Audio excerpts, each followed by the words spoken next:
for the interest of those that are not understanding it.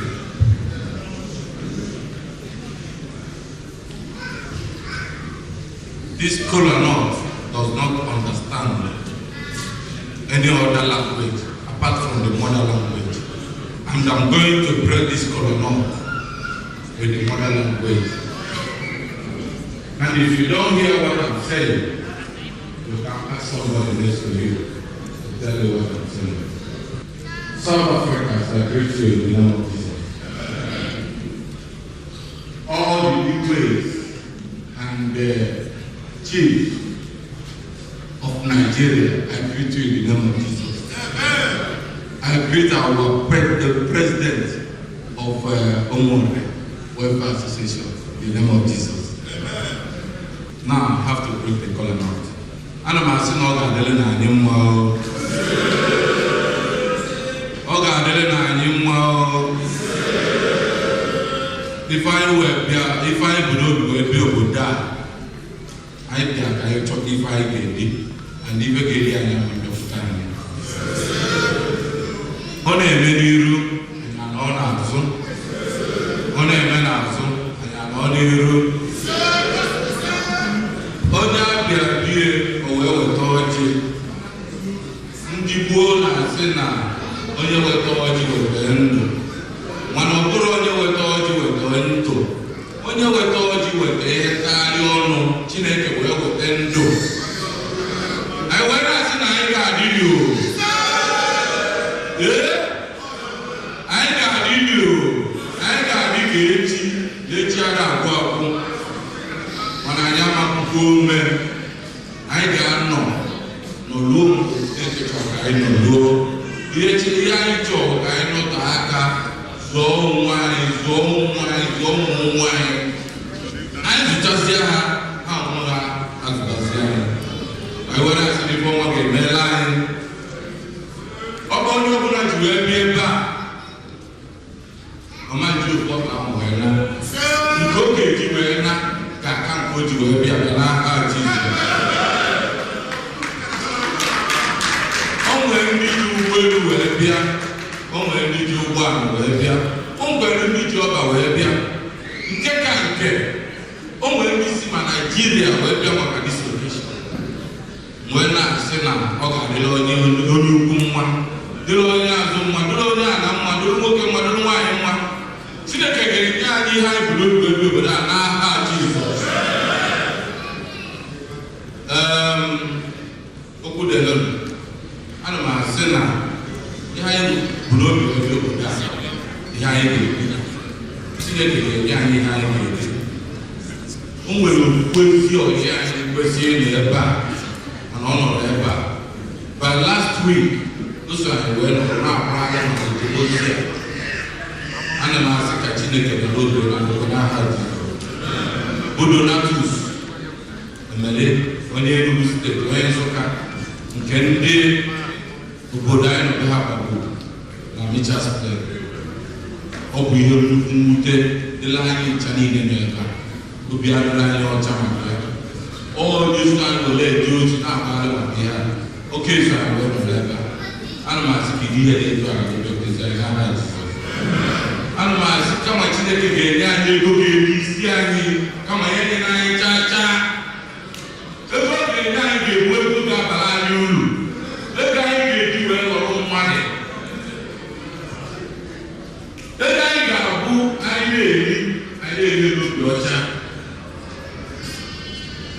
Now, why did I go on here down? First of all, the first of all, they go Where's no way to prepare with its little come on, here. One of the fixed deposit of 55 million. One of the fixed deposit that will be 1 day before we'll see the fixed deposit. Unfortunately, that man more than what they are 7 years. Kata kilo buwe kwa mwaka. Onye nga siamu wata kili buwe mwaka. Wakoda atakida ofu we that is 1 year and our man receive that is deposit. West and Kenya and they do Jesus. deposit ọbụla a ga-emela anya anyị ga-ebido ozugbo n'ibie na ndụ anyị amaghị n'ọnwụ wee na-asị ndị fọma ga-emela anyị. Ana m ekele nwoke ọbụla bụ ebe a, na-ekele nwaanyị ọbụla bụ ebe a, na-ekele onye ukwu, na-ekele onye nta. Wee na-asị na afọ m anụ ọbụla ka na nwa Chukwu ga-enye onye ọbụla ma nwoke ma nwaanyị ọbụla n'ebe a nwa ga-abalị ya olu. Ọma ndị nwa ga-enye ya ife ifele, nwa ga-enye ya atamahụhụ. Nwa ọ ga-abụ na ọfụ nwa ya n'ụzọ ma ọ bụ onwe ya nwa ya betere onye kwuru aka n'iru n'ọgụ onye ọ na-akọ ọkọ ikwu anya onwe ka nwa ife jụọ ya na-akọ ikwu ọkọ anya ka ọ bụ nwoke na Naịjirịa nwunye nwa ya nwoke nọ na court and a citizen of senator mana nwa ya nọ na court wee sị na kama ihe na-ewute ihe abụrụ maka na nwa ya nọ na court n'afọ na-emebi ihe wee jirizie maka na ọ na-emebi ihe wee na-asịsị na ọbọzọ nwunye nwere nwa ya na nwunye wee were na-enwe esemokwu. O si na ọ bụrụ ya mụ nwa ịmara ndị be agha rọguru na ndede ya na ya wee na-ese okwu maka ya na nwunye nwee na-asị na onye ọbụla na-ebe a ma nwoke ma nwaanyị ọbụla na-ebe a ọ na enwere n'aha Jizọs ma nwe ịmụ ọ gị mụrụ ya n'aha Jizọs. Wee na-asị na Chukwu ya nọrọ onye oji a gọzie mgbe anyị ga-atị ya anyị tata ndụ tata arụsi ike gọzie anyị tata anyị na arụsi ike n'aha Jizọs Kraịst onye nwanyị.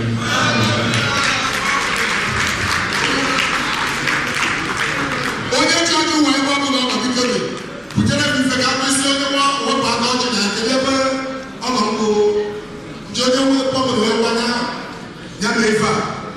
Ana m recognize chairman of OPU and also PIO Nigeria Union Western Cape, Barrister Bullet and Azedo Chuma, Baba Original High Table. God and Capital Lord of Sratana. No checking it back. And also about the America, a Petri Papishi, one bishop, Chairman Managing Director, the News Stanley of Western Cape, one bishop, because other than that, don't do that. Come here and I'll show you where to sit. One bishop, one bishop, one Batanoloria, Batanoloria, one bishop, one bishop, one bishop, one Makakana, one bishop, look at the man in the middle picture, in the presentable, peculiar person, Batanoloria, Batanoloria, one, Mama, you change, baby, never change the man. Okay. Come on, chop on the Rakana, but the one in the Chuno Soko Kolo, Obama. I forget now one Jeva, never change the man. As never they are no. Chuno Soko Kolo, Bineno, I will be called on Saka because of Obama. Put us there for him. I'm the recognized boss of that. My dear brother is a friend. Also, I'm for one, Bobo, Obi, collaboration. Can you say, I'm going to some way Africa? I'm for also, I'm for me to be here. No check back. If you want an official pass, I never say it to her. Let me go in, Daddy. I'm there, don't worry. I'm going to channel wealth. Channel wealth to the 5th of this month. I am a channel somewhere. The 5th of this month. Open say, you could be there. Something about like a channel. Name one. Akumafo.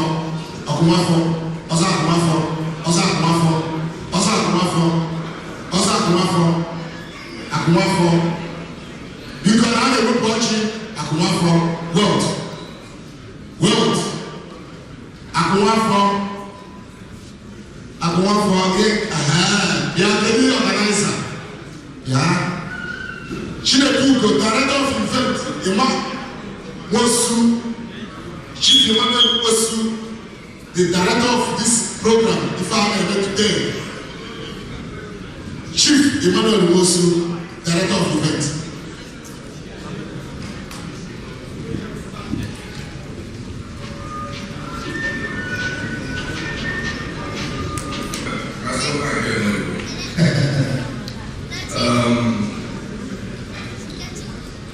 welcome and rest. We want to tell you why you are here. But I mean, some people are looking at what is happening. We welcome each and every one here this evening in the mighty name of Jesus. As Umunri Welfare Association, we are honored,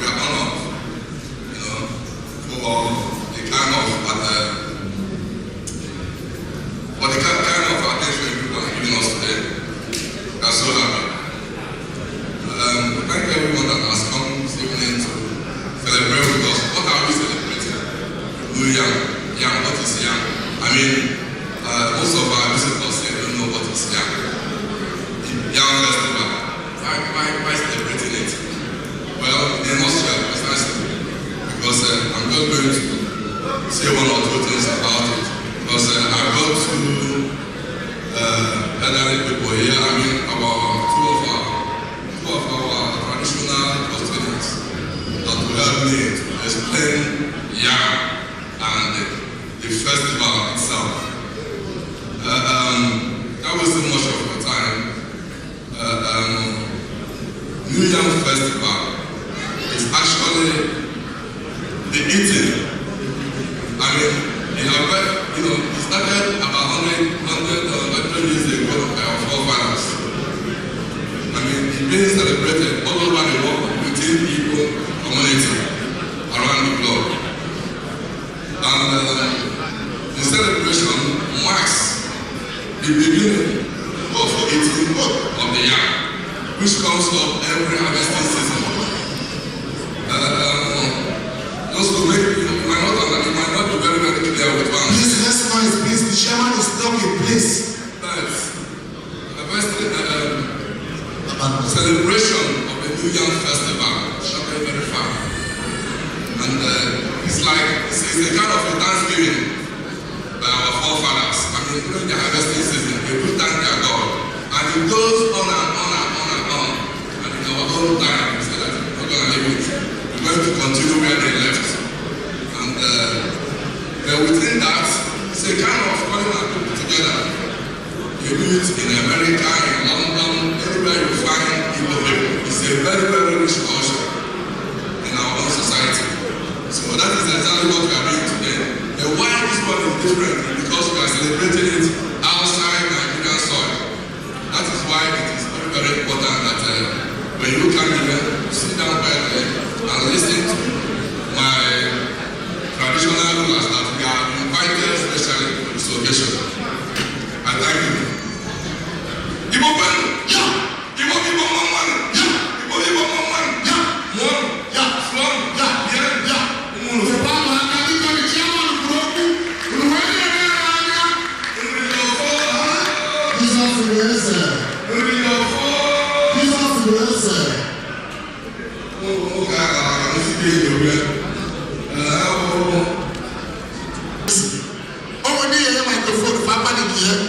Chairman and I want to we'll put you all together for the chairman once again, please. I want to quickly call on the Umunri and Masakwa, family in the room of the Yaka. Never take them even at Tunawaka. Kita, everyone I know with any family to tell you about Santa. So I like everybody to find Mr. Joseph Charity Home. Please put them together as they come to the table. Come, how are you? Thank you. I'm just going to quickly tell you in a couple of minutes who we are and what we do. We are a home that was established in 1935 and we take care of chronically ill children.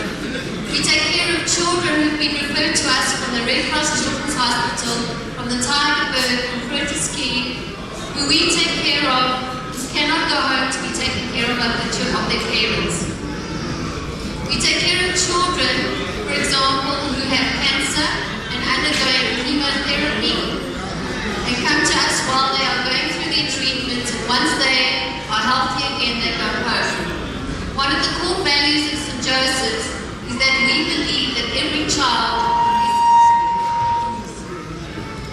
is a gift from God.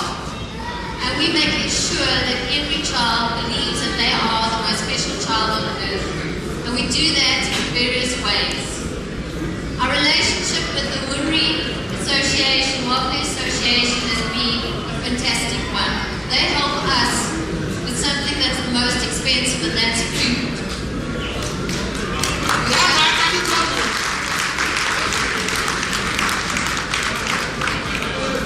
We want to thank the association for choosing us, inviting us tonight, and giving the opportunity to introduce St. Joseph's to you. We also want to extend an invitation to everybody who wants to visit St. Joseph's. You're welcome to contact us if you want to visit us or ask us about St. Joseph's. Put that together for her, please.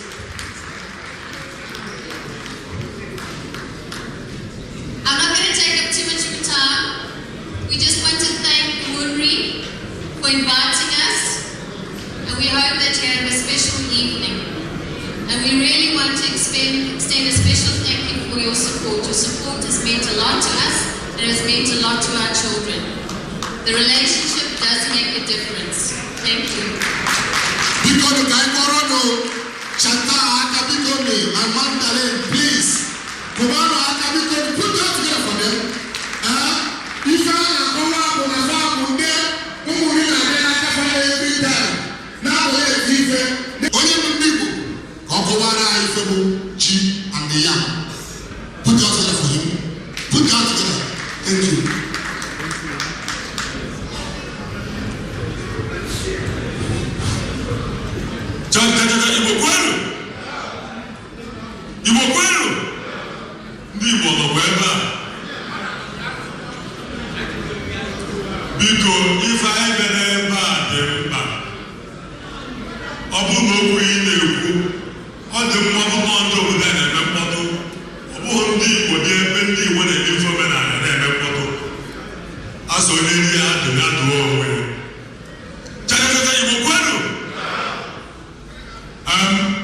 I would like to use English language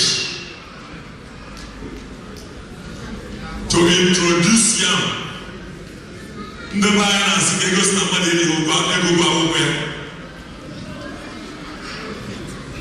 Yam, you cannot separate the Hebrew tribe of Nigeria known as the Igbos from Yam. I want everyone to listen carefully because this lecture you cannot get in the university.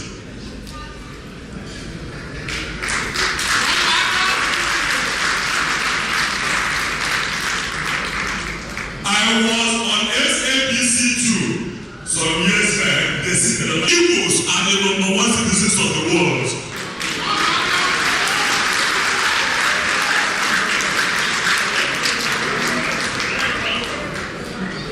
This is the reason I said that everybody should please carefully listen to know more about your tradition. The Yam that we are celebrating today did not start just recently. It is a feast you find in the Bible. It is called the Feast of Harvest. Our ancestors have been celebrating it before our time. It all started in a Roman calendar year 1206.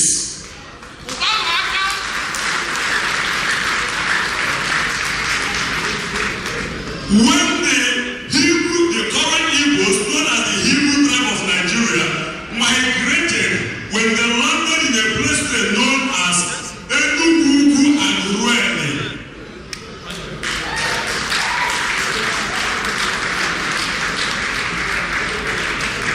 When there was famine in the Igbo land, a very serious famine in the Igbo land, and our ancestors did not know what to do.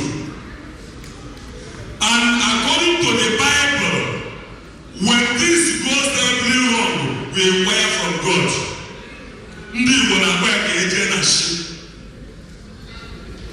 And in the year 1206, all the chief priests in the whole Igbo land, led by the then Umunri,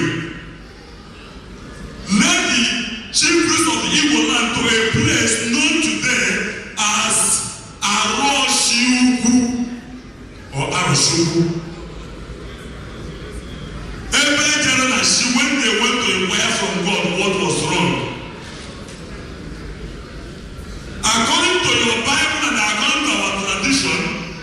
It is only the Ezekwe that is entitled to appear